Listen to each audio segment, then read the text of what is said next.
Hey, what's up, YouTube? This is Anthony with Hands Down Lawn and Landscape, coming to you with a quick video. Let me get turned around here because that sunlight's really going to bug us.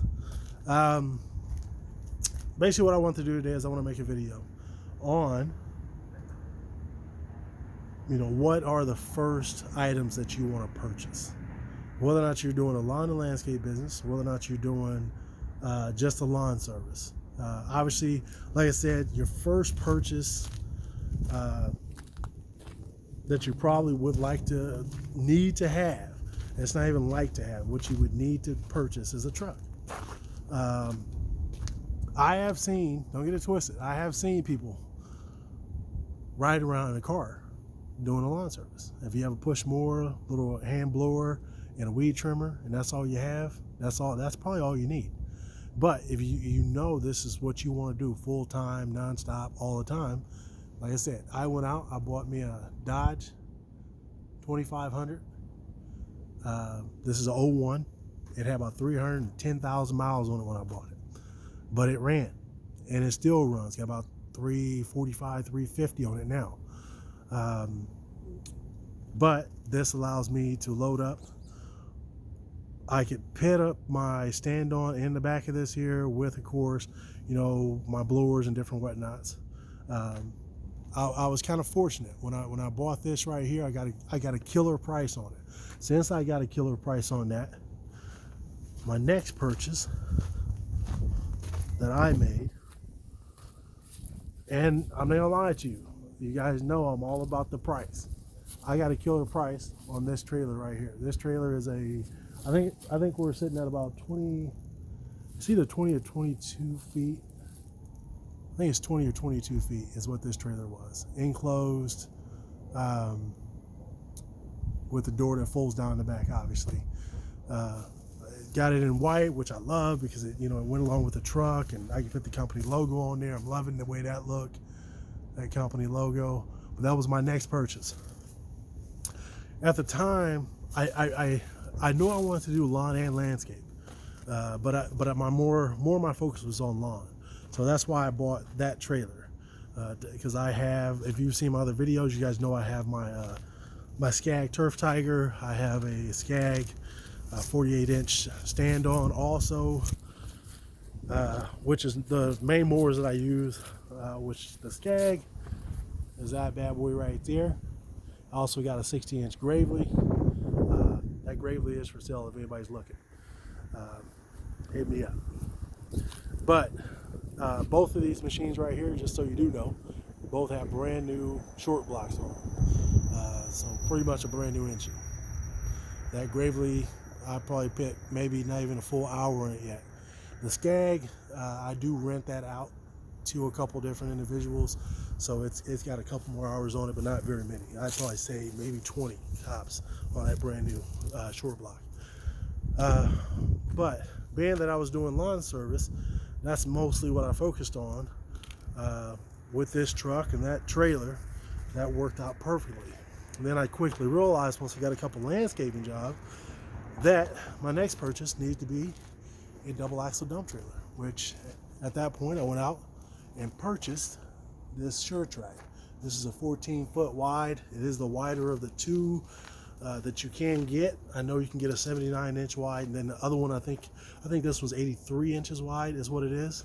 But obviously, if you're doing landscape, it's needed. Anytime you bring in mulch, anytime you bring in, you're doing any mulch or anything like that, or if you're tearing out concrete, doing a hardscape, tearing out retaining wall, something you need to haul to the dump, obviously it really comes in handy, plain and simple. It really comes in handy.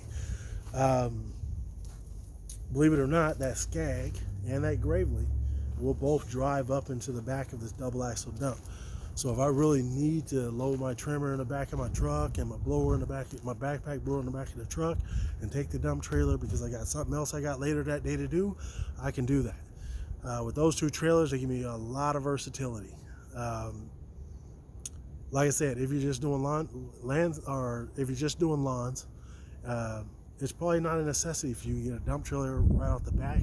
It's probably not a necessity for you to get an enclosed trailer off the bat. I went with that enclosed trailer because, one, it was a killer deal. I mean, killer.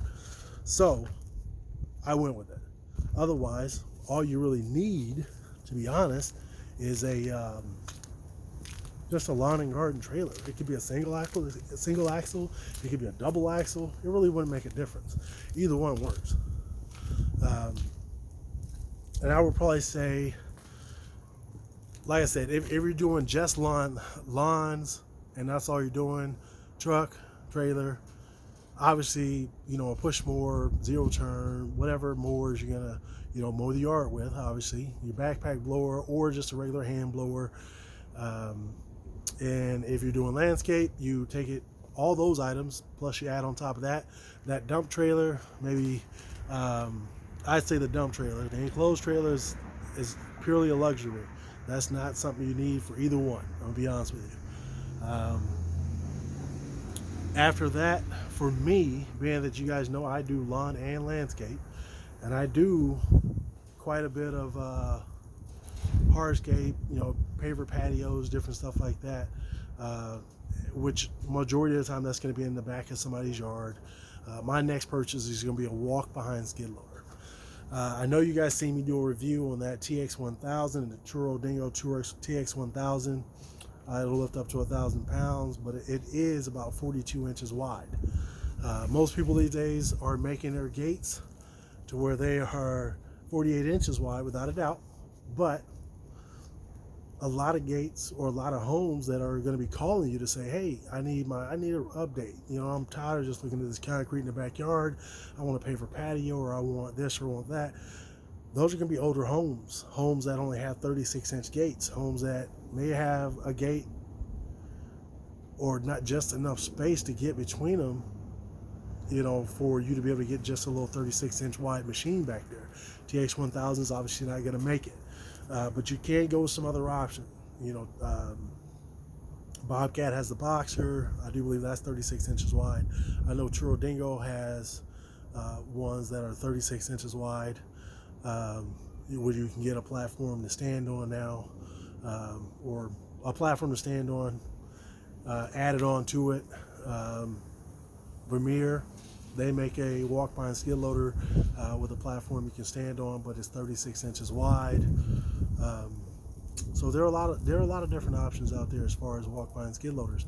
So I think what I want to go with, like I said, I say TX1000. I say the wide track. The wide track is what I'm looking at. But at the same time, I think they make that TX1000 where it's only 36 inches wide also. That is one thing I do have to check into. They are pricey, without a doubt. I mean, the ones I'm seeing, they're like 20, 28, 29,000. A lot of people would say, well, why go with that route? Why go that route? Why, for that price, you can get a full-size skid loader. I have a full-size skid loader that I use from a buddy of mine. And I took it out to the last job site I had, and it did more harm than it did help. It's a big machine. It tears stuff up. It moves stuff that you don't want it to move. So definitely I had at that same job site, I had just a regular Turo Dingo walk-behind unit that I took out there with the tracks on it, and it did a lot of good work without tearing up anything, without any mishaps, no nothing. So that's, obviously, and there are a couple other people on here that on YouTube that I've seen talk about different items that you may need to do these different jobs. And in their process, they're like, if you get a truck, you get a dump trailer, your next step is a walk-behind skid loader. And so I think that's the route I need to go, from my own personal experience so far with things. So like I said, I'll be honest with you guys, I just really wanted to put out another video tonight, just to let you guys know, what my thought process is, and what I've been hearing other people say as to what items do you need and what order do you need those items. So I thought I'd share a little bit with you, and hope you guys enjoy this video. And if you could, give me a like, give me a thumbs up, and subscribe to the channel. I appreciate everybody that has subscribed so far. Other than that, have a good night.